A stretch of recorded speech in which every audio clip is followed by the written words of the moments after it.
Hello everyone, welcome back to the channel. In this video, I'm going to be walking you through an easy step-by-step guide on how to turn off Duolingo notification. So if you want to turn off the Duolingo notification, here's a simple workaround for that, but make sure you watch the video to the very end so you don't make any mistake. So the first thing to do is open the Duolingo app on your phone and make sure you log in into your account, very important.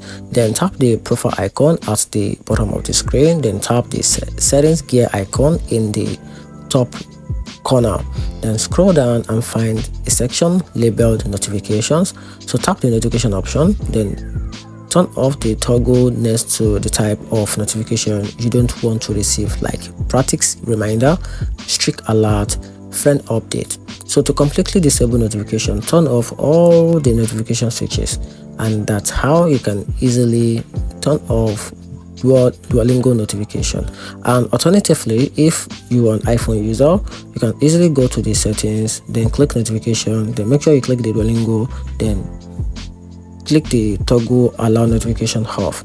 Then if it is Android, just go to the settings, click on notification, then make sure you figure out the Duolingo option, then make sure you turn off show notification, and that's how you can easily turn it off on those two devices for iPhone and Android. But if you want to do it in app, just follow the first step, and that's how you can easily turn off Duolingo notification. If you find the video helpful, turn on the notification button and subscribe for more guide.